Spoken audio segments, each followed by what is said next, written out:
Release হয়েছে জেলখানা থেকে যেতে চাচ্ছেন। আরো যেসব চোখ দেখা গুন্ডাবাজির আছে তাদের ধরে কাঁদছে, না আমি তোদের ছেড়ে যাবো না, তোদের ছেড়ে যাবো না। বড় বেঁচে গেলি আবার যাওয়ার সময় বলে যাচ্ছে আমি আবার আসবো, আবার ক্রিকেট করবে, আবার ফোন করাই করবে, ডাকাতি করবে। এই তো অবস্থা, বদ্ধজীবীর এই তো অবস্থা। কিন্তু ভালো মন্দটা কিছুই বোঝে না, বদ্ধাবস্থাকেই সে মনে করছে খুব আনন্দের অবস্থা, সুখ শান্তির অবস্থা। দণ্ড জলে রাজা যেন নদীতে ডুবায়, এ কথাটা বোঝে না। সাধন ভোজন আমাদের করতে হবে। ভগবান মানুষ করে যদি সৃষ্টি করেছেন আমাদের, তার পরিচয় দিতে হবে। আমরা মানুষ, মানুষের মতো বেঁচে থাকতে চাই। মানুষের মতো কি করে বেঁচে থাকা যাবে?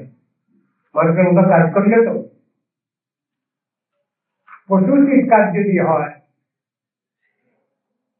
তাহলে তো আর মানুষের কাজ হলো না। সেই জন্যই তো ভগবত্তা এই কথা বলছে, মানুষ আকার হয়ে কি হয়, করহ ভূতের কাম। ভারত ভূমিতে মানুষ জন্ম, আর কি এমন হবে? কেন ভগবত্তা এটা লিখলেন? ভারতবর্ষে জন্মগ্রহণ করেছে তুমি, তুমি ভারতীয় হও, মানে নীতি আদর্শ পরায়ণ হও, সাধন ভজন করো। সে কথাগুলো ভুলে গেলে হবে কেন? প্রাকৃত কবি তিনিও তো বলছেন, এটা একদিন বিরামবিহীন মহা ওঙ্কার ধ্বনি, হৃদয় তন্ত্রে একের মন্ত্রে উঠেছিল রণনী। তিনিও তো স্বীকার করছেন এটা, যদিও তিনি বাস্তবে স্বীকার করেননি ভগবানের ভগবত্তা, তার লীলার বৈশিষ্ট্য মানতে পারেননি, কিন্তু মেনে বসে আছেন। আবার কোথায়? আমার সব দোষ তুলে অপরাধ ঠাকুর তোমার চরণে দিয়ে দিচ্ছি, আমার চরণ ধুলার চলে, আমার মাথা নত করে দাও, তাহলে তোমার চরণ ধুলার চলে। তাহলে আরে তো ভগবানের শ্রীচরণ আছে, মেনে নিয়েছেন বিশ্বকবি, সেই ধুলা, সেই চরণের তলে ধুলাও থাকে, মেনে নিয়েছেন, তাতে সেই ধুলায় বিচলিত হতে চাচ্ছেন কবি। সুতরাং মেনে নিলেন তো, ভগবানকে মেনে নিতে হলো, ভগবানের চরণ মেনে নিতে হলো, আর সেই চরণে ধুলাও থাকে তাও মেনে নিতে হলো। সব জিনিসকে এইভাবে বুঝতে হবে। শাস্ত্রে বলা আছে, ব্রহ্মার জ্ঞান কম ছিল না, তার নাম তো লোকপিতা ব্রহ্মা। ওর রাইটিং জ্ঞান তার আছে, পূর্ণ জ্ঞান। এখানে ব্রহ্মা তিনিও দেখাচ্ছেন, আমিও ভগবানের লীলা বুঝে উঠতে পারলাম না, ক্ষমা করো ঠাকুর, বড় অহংকার ছিল আমার, আমি সব বুঝে নিয়েছি, বুঝে নেবো। জানন্তু জানন্তু কিং বহুস্থানে প্রভু মনসো বপুষো বাচো বৈভবম তপ গুরুচরণ। আমি পূর্ণ জ্ঞান নিয়েও তোমাকে জানতে পারলাম না, বুঝতে পারলাম না। তুমি অদৈশ্বর্য তত্ত্ব, অতীন্দ্রিয় তত্ত্ব, যে ইন্দ্রিয় বর্গ যা পেয়েছি আমরা সব ডিটেকটিভ অর্গান, কিন্তু অহংকারে মরছি আমরা। চোখ আছে, সবটা দেখতে পাই না, তার রেঞ্জ আছে, তার বাইরে দেখি না। কান আছে, তার রেঞ্জ আছে, তার বাইরে শুনতে পাই না। এই তো আমাদের দুরবস্থা। অথচ অহংকারে কি, সব জেনে নেবো, সব বুঝে নেবো, সব শিখে নেবো। এই অহংকার আছে কেন আমাদের? মায়া, মায়া। নিয়তে অনুযায়ী মায়া স্পেকুলেশন, তার অর্থ তত্ত্ব নির্ণয় করা যায় না। আমাদের ইন্দ্রিয় দৃষ্টির বাইরে বহু জিনিস আছে যে সম্বন্ধে আমাদের কোনো বাস্তব বিজ্ঞান নাই, কংক্রিট আইডিয়া নেই। তাহলে কেন আমরা অহংকার করি? সেই কথাই তো শিখাচ্ছেন শাস্ত্রে। শাস্ত্র আমাদের জানিয়েছেন, সেটা বুঝিয়েছেন। শাস্ত্র মানে ভগবানের সাক্ষাৎ মুখের বাণী, তার নাম শাস্ত্র। বলে আর কিছু শাস্ত্র না, পরোক্ষ বাণী। পরোক্ষ বাণী যে ভগবানের নিঃশ্বাসিত বাণী, অপরিচিত বাণী,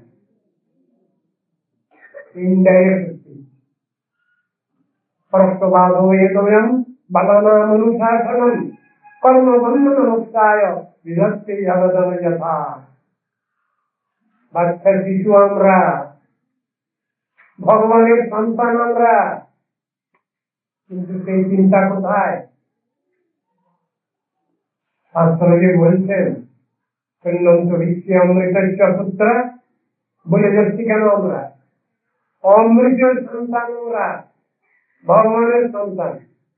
বলে তাহলে তো এই জগতের মাতা পিতা সব তো বৃথা হয়ে যায়, তারা তো মাঝখানে আছে। সর্বোপরি গার্জিয়ানের সন্তান তো আমরা। সর্বে ব্রহ্মজা ব্রাহ্মণা ভবন্তি, কথাগুলো তো আছে শাস্ত্রে। অস্বীকার করা যাবে? অস্বীকার করবার কোন উপায় নেই।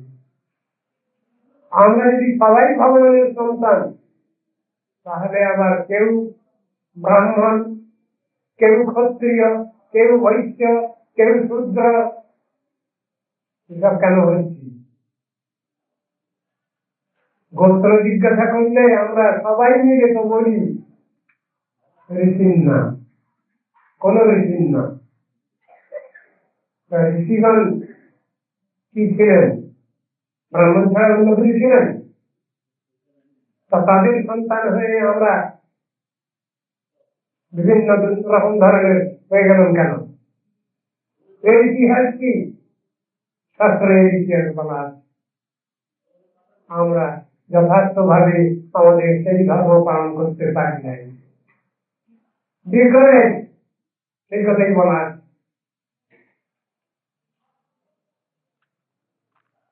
সর্বে ব্রহ্মজা ব্রাহ্মণা ভবন্তি। হরিভজন করলে, সাধন ভজন করলে সবাই উন্নীত হতে পারা যায়। এই কথাই তো শাস্ত্রে লেখা আছে। কেন সেটা মানছি না? ইউনিভার্সাল ট্রুথ কেন মানি না আমরা? শাস্ত্র তো সে অধিকার দিয়ে রেখেছেন, সে অধিকার আমরা কেন মানছি না? যারা ভগবানের সেবা করবেন, ঈশ্বরের উপাসনা করবেন, তারা সবাই ব্রাহ্মণ। এই শাস্ত্রের কথা কানে কেন যাচ্ছে না? এটা ভারতে ইন্ডিয়া পাচ্ছে, বুঝাতে হবে কি হবে? আছে তো আলোচনার অভাব। আমাদের জন্য সবই করে আছে, কিন্তু আমরা ওগুলো নিয়ে আলোচনা করি না, অনুশীলন করি না। জানতে হবে, বুঝতে হবে। এই জানতে গেলে, বুঝতে গেলে একজন মেডিয়েটার দরকার। সেই মেডিয়েটারের নামই হলো সদ্গুরু। সেই কথাই শাস্ত্রে বলছি। তিনি জানিয়ে দিতে পারেন, বুঝিয়ে দিতে পারেন। গুরু তত্ত্ব অখণ্ড তত্ত্ব। গুরু বহু রকমের, শুনলেন আপনারা, দীক্ষা গুরু, শিক্ষা গুরু, ভজন গুরু, বহু রকম ধরনের, অনেক রকমের শিক্ষা গুরু, অনেক রকম ধরনের মহন্ত গুরু, চৈত্য গুরু, ক্যাটেগরি সব আছে। কিন্তু শিক্ষা তো হবে আমাদের বিভিন্ন ধরনের। এগুলো শিক্ষাগুলো তো আমাদের নিতে হবে। আমরা যদি কিছুই না স্বীকার করি, তাহলে কোথা থেকে পাবো? বাচ্চা বয়সে অ আ ক খ শিখতেও তো গুরু লেগেছে। পরে তো ক্রমশ ক্রমশ করখণ্ড ঘট হয়েছে। অস্বীকার করছি কেন?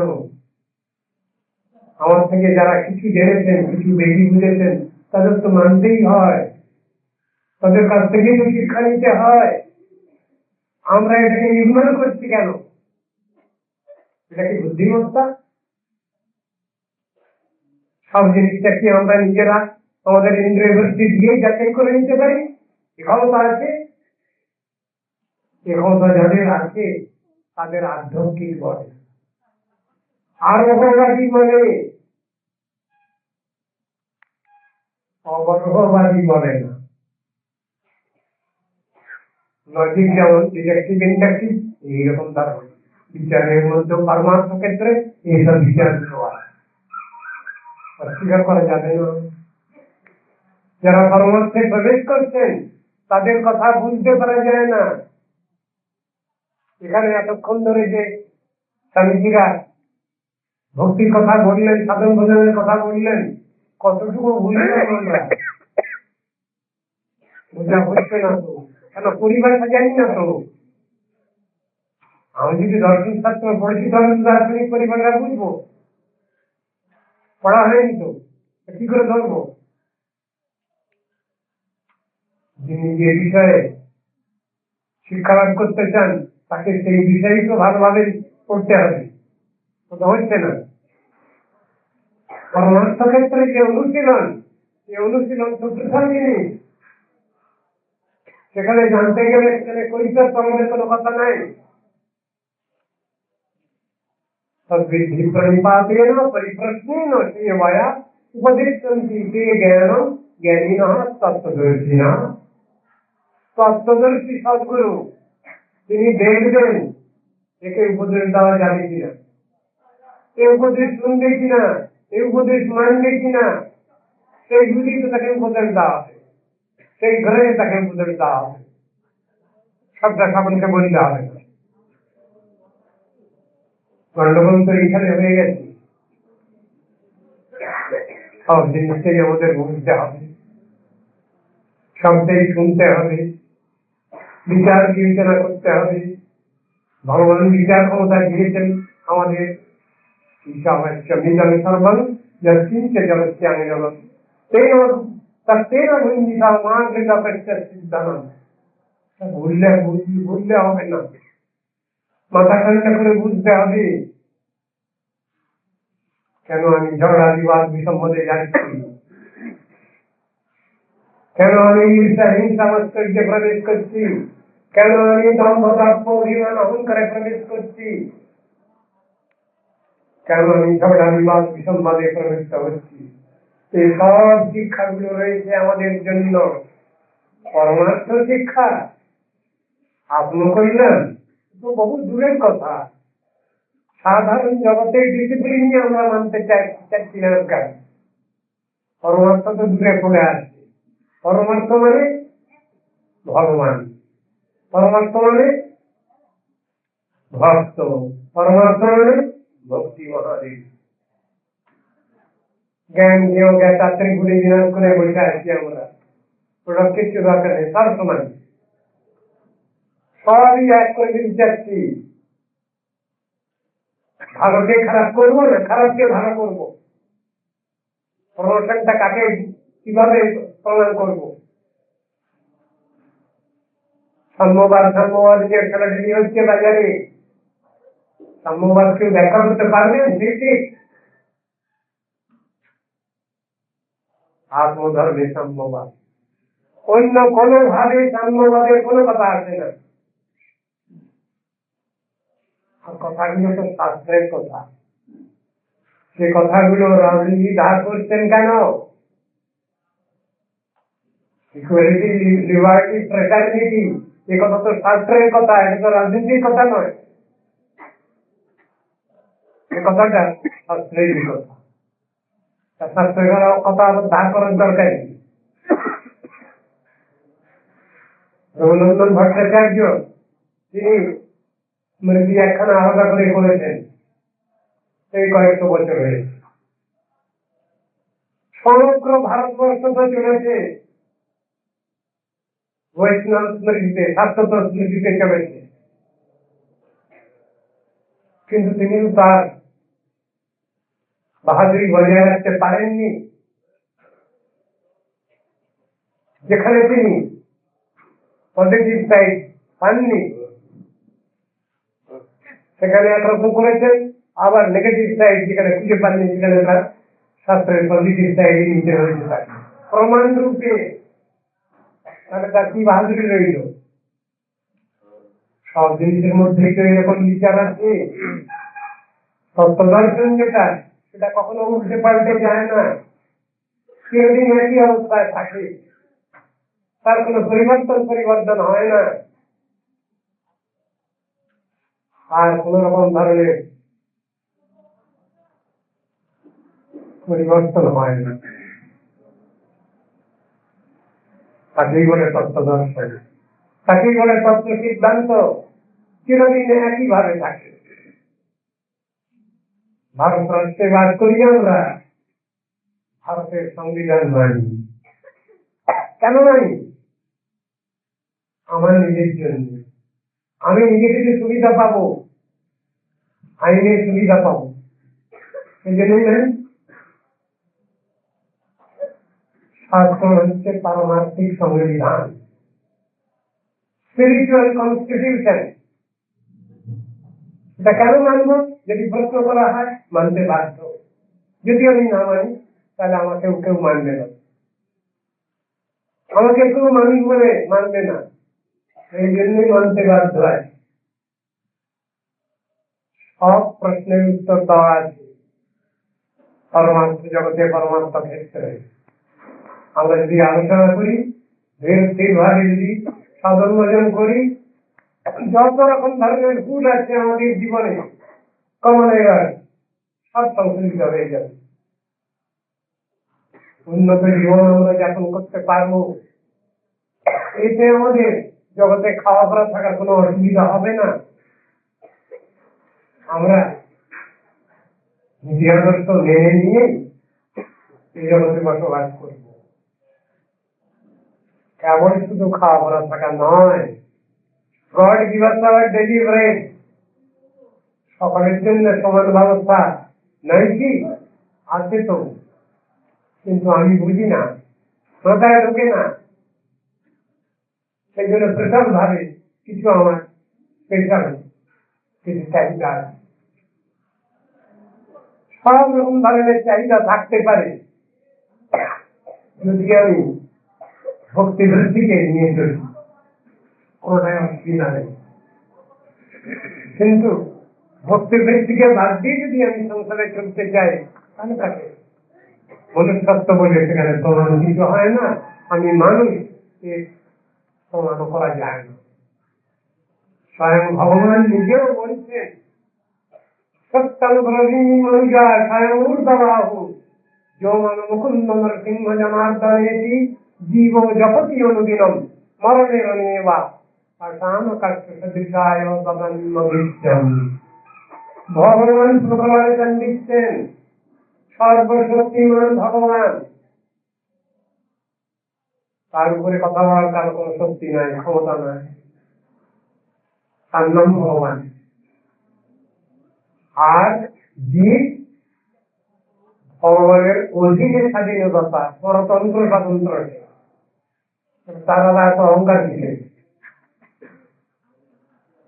স্বাধীনতা করে আমরা তো দৌড়াদৌড়ি করেছি, স্বাধীনতা পেয়েছি, কিন্তু আমার মনে আছে স্বাধীনতার সেই বৎসরে আমরা ছিলাম দেওঘরে, আমার গুরুদেব একটা কবিতা লিখেছিলেন স্বাধীনতা সম্বন্ধে। স্বাধীন ভারত আজি শত কোটি কণ্ঠে ওঠে জয় হিন্দ ধ্বনি, আনন্দে প্রহস্ত সবে স্বরূপ ভুলিয়া। কিন্তু ভাই, কোথায় স্বাধীনতা? হয়েছে কি জীব মুক্ত ভবঘরা হতে? হয়েছে কি পড়েছে জীবের মায়ার শৃঙ্খল? তত্ত্ব দর্শন। আপনারা এসব জিনিস নিয়ে আলোচনা করবেন, শুধু কেবল খাওয়া থাকা করার মধ্যে আবদ্ধ থাকবেন না। আমাদের অনুরোধ, যেসব বিষয়ে আপনারা আলোচনা করবেন, জানুন, শিখুন, বুঝুন, এসব সব পড়ে আছে শাস্ত্র। আমাদের খাটতে হচ্ছে না বেশি। কেন? মন্থন করে রেখেছেন আমাদের উপর রওনা, শাস্ত্র সমুদ্র মন্থন করে রেখেছেন। সুতরাং আমাদের নিতে খুব কষ্ট হবে না। দেখুন না, চলে যাচ্ছে তো জীবনের পর জীবন। লাভটা কি হচ্ছে? পজিটিভ সাইডে লাভ কি হচ্ছে?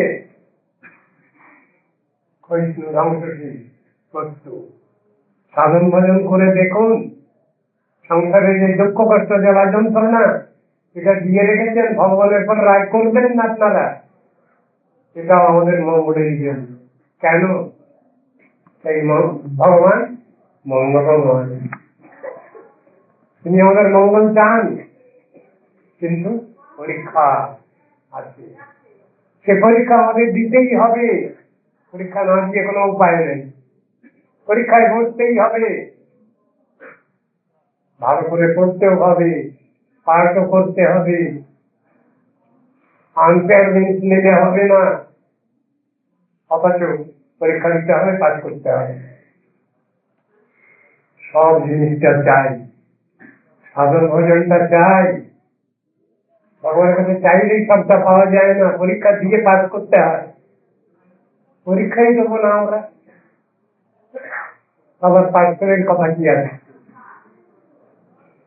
পরীক্ষার আগে ছেলে মেয়েরা কি করে? ঠাকুরের পরে খুব ভক্তি দেখিতে হয়, তখন ঠাকুরের পুজোর ফুল টুল পকেটে নিয়ে যায়, ভগবান পাঠ করিয়ে দেবেন না। আমি সারা বছর পড়বো না, ডানপিটাগিরি করে ঘুরে বেড়াবো, আর পরীক্ষার সময় পরীক্ষা বৈতরণী পার হওয়ার জন্য তখন ঠাকুরের মানে খুব ঠাকুরের প্রতি খুব ভক্তি বাড়ে। তখন তা তো নয়, ঠিক মতো পড়তে হবে, ঠিক মতো শিখতে হবে, ঠিক মতো প্র্যাকটিস করতে হবে, পরীক্ষায় বসতে হবে, পরীক্ষা দিতে হবে। সব থেকে বড় পরীক্ষা কে নিচ্ছেন? ভগবান। তিনি সবই পারেন।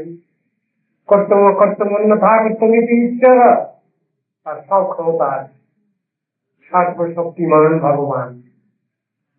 তিনি কৃপা করেন সকলকে, আমরা বুঝে উঠতে পারি না। যিনি আমাদের দয়া করেন, স্নেহমতা করেন, তিনি শাসনও করেন, কিন্তু সেই স্নেহ শাসন আমরা বুঝে উঠতে পারি না। এর জন্যই বোধ হয় ভগবানের দুঃখ কষ্ট হয়েছে। এই হতভাগা আমরা আমাদের নিয়ে বড় মুশকিলে পড়েছেন তিনি, কিন্তু চিন্তাভাবনা আজকে আমাদের জন্য কাঁদে।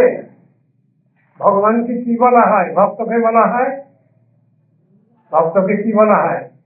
ভগবত ভক্তিমান। আর ভগবানকে কি বলা হয়? ভক্ত ভক্তিমান। ভগবান ভক্তকে ভক্তি করেন,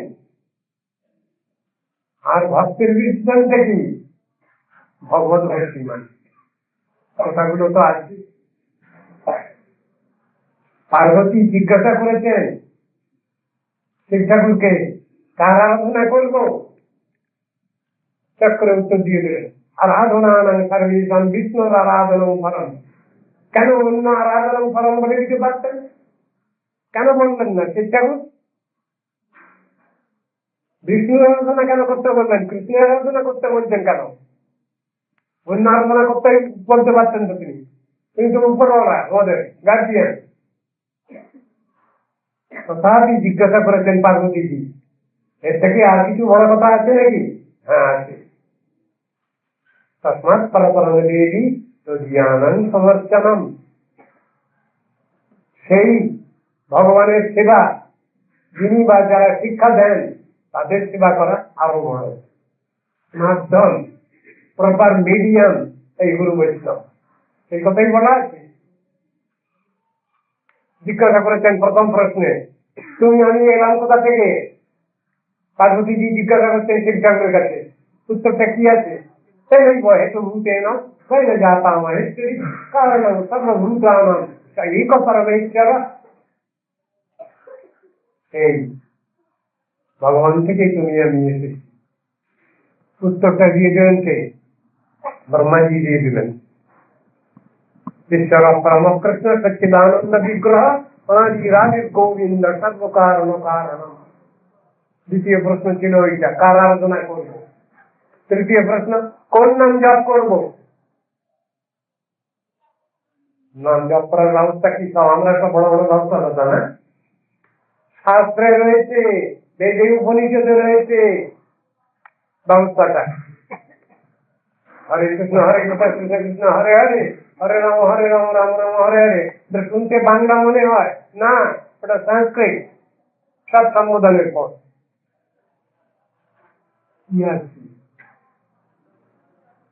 কি বললেন শিব ঠাকুর পার্বতীকে, রাম রামেতি রামেতি রামে রামে মনোরমে সহস্র নাম বিস্তীর্ণ রাম নাম বরাননে। এ বরাননে শিবানী, তুমি সহস্র বিষ্ণু নাম করো। বলে ওটা তো অনেক সময় লাগে, তবে রাম নাম করো। রাম রাম রাম বলতে লাগলে হবে না, আরো সংক্ষেপ আছে, আরো সংক্ষেপ আছে। হ্যাঁ, সহস্র নাম পুণ্যানাং ত্রাবৃত্তাদু যৎফলম एको वृत्तादु कृष्णस्य नामैकं तत्प्रयच्छति। सहस्र विष्णु नामेर समान एक राम नाम, 3 राम नामेर समान एक कृष्ण नाम। সুতরাং দেখি তুমি কৃষ্ণ নাম করো। ওই কৃষ্ণ কৃষ্ণ বলতে হবে, ওরকম বললে হবে না। ওর প্রসেস আছে, প্রসিডিউর আছে। বলো হরে কৃষ্ণ কৃষ্ণ কৃষ্ণ হরে হরে, হরে রাম রাম রাম হরে হরে। সবটার মধ্যেই তো আইন কানুন আছে, প্রসেস প্রসিডিউর না মানলে হবে। সবটাই তো রয়েছে আমাদের। হরে কৃষ্ণ। সবটাই মানতে হবে। রাত অনেক অধিক হয়ে গেল বোধ হয়। হরে কৃষ্ণ। কাকেও কিছু বলতে বললাম, কেউ তো কিছু বললেন না। আজ এখানেই থাক, রোজই তো এসব কথা নিয়ে আলোচনা হয়। আপনারা আসবেন, এখানকার স্থানীয় যারা ভক্ত সমাজ আছেন তারাও আসবেন। আমার গুরুবর্গ সব এখানে বসে আছেন, তারাও আসবেন, আমাকে কিছু শিখাবেন। আমার মনে বড় দুঃখ কষ্ট, আমি বক বক করি কিন্তু আমাকে কেউ একটু ভগবত কথা শুনেন না, হরি কথা শুনেন না। একথা আমি প্রায় বলি এদের, আমাকে কেউ একটু হরি কথা শুনেন না, কিন্তু আমাকেই বক বক করতে হয়। তা আমাকে বক বক করা শুনেছি নাকি, ঠাকুরের কথা বললে পারো চিত্ত শুদ্ধ হয়, সবগুলো হয়, উপকার হয়, আমি সেই জন্য বলি। কিন্তু আমাকে কেউ হরি কথা তো শুনেন না। আপনারা তো কেউ আমাকে হরি কথা শুনেন না। আপনারা তো খুব নিষ্ঠুর, এই মনে করি আমি। এতদিন ধরে বললেন যে হরে কৃষ্ণ। কথা বললাম, আপনারা আমাকে ক্ষমা করবেন। আজ এই দিনে আমার জ্যেষ্ঠ সতীর্থ পূজ্যপাদ শ্রী বিক্রম মহারাজের সাক্ষাৎ সভায় উপস্থিত আমরা বিশেষ উৎসাহিত আনন্দিত। আমার অপর সতীর্থ পূজ্যপাদ নারায়ণ মহারাজ বর্তমানে পাশ্চাত্য দেশে শ্রীমান মহাপ্রভুর প্রবর্তিত প্রেম ধর্ম প্রচারে নিযুক্ত থাকায় আজ আমরা তার সাক্ষাৎ সান্নিধ্য হতে বঞ্চিত।